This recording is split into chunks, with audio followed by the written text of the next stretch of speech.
Thank you, Marsha. Amazing to hear from you. Good evening, everyone. I'm Anna Brewer. As Sim said, I'm publisher on the Methuen Drama list at Bloomsbury. I'm delighted to have been invited, along with a few of my close colleagues, to this important and exciting event. Simeilia originally got in touch with the idea for this book back in the summer of 2019. I remember having my attention grabbed by her points that whenever she wrote any book, she would always set herself a provocation. Her provocation in this instance, she said, was that this book would enable her to increase the visibility of artists and leaders in roles that remained underrepresented. She had invited Kwame Kwama on board at this point, and the two of them would curate and edit this book, which was to be a book of interviews with key black cultural leaders. Prior to 2019, Simeilia and Kwame were already familiar to the Methuen Drama list. Simeilia had edited a couple of monologue volumes, and discussions, I think, were already, or certainly soon to be, underway for her Beyond the Canon play anthology.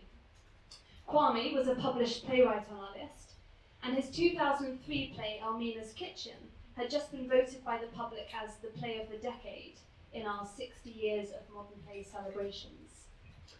Simeilia and Kwame were fairly soon to be joined on this particular book by Olivia as the third editor, which meant that we had this dream team simultaneously enabling, collecting, amplifying, and also distilling the thoughts of a whole host of outstanding leaders in the arts into a single book. It felt to be the sort of project that editors can usually only dream of. At this time, Simeilia was heading up the organisation Artistic Directors of the Future, which provided the ideal context for the project to emerge and meant that its original focus centred most naturally on the experience of artistic directors from culturally diverse backgrounds. However, as we discussed the scope of the book further, we agreed that it would be great to broaden the roles that were considered under the banner of leadership in the arts, to include other vital positions within a theatre organisation, from marketing managers to funding leads. This, we felt, would broaden the book's potential readership considerably, and hopefully make it of interest to anyone that works in theatre, regardless of their position or organisation.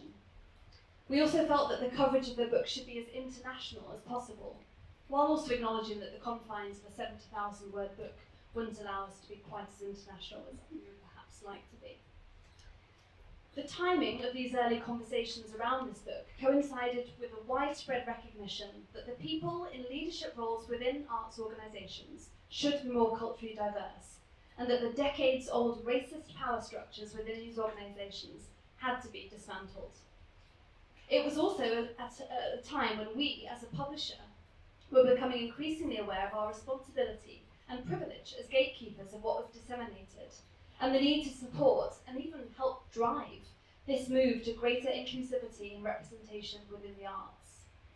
As the leading performing arts publisher, we were becoming increasingly mindful of our responsibility to students at secondary schools, universities, and drama schools, as well as to scholars and practitioners around the world who were all being impacted by what and who we were choosing to publish.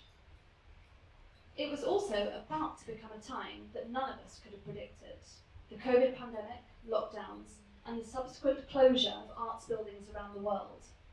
Simeilia, Kwame, and Olivia continued to work on the book throughout all of this, adapting how they interviewed people, refocusing conversations to reflect the current climate, and making the most of this unprecedented hiatus in people's working lives to reflect on how we were making theatre, how we could make theatre, and how we should make theatre.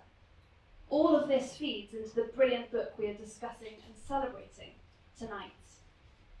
Decolonizing the Theatre Space, as it came to be called, not only articulated this moment of recalibration, but it offered an invaluable and much needed practical resource to those existing within it.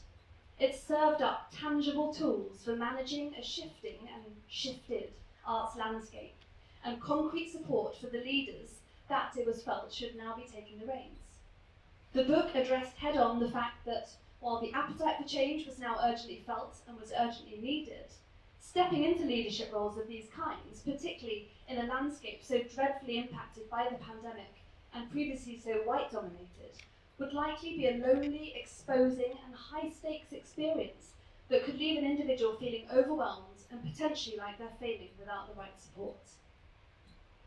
One of the peer reviewers of the book proposal originally, I remember, described the book as being a mentor on the page, and I think this is exactly what is so effective about it. Reading the book is the experience of a whole community of people guiding the reader through the challenges they are likely to face as they take on a role of this nature. Topics, as you heard on the video, include imposter syndrome, reshaping an organisation, creating a legacy, having an exit strategy. They're all here in this book. It's supportive, grounded, wise, accessible, funny, candid, and inspiring. So much so that Simeilia and I are already plotting a second book that takes a similar approach. It's likely to look at a different angle of the arts outside of theatre. So perhaps more on that soon, but for now we are here to celebrate and learn more about this particular book, Decolonizing the Theatre Space. So I'll hand over now to Simeilia to talk more about the content of the book itself and the process of putting it together.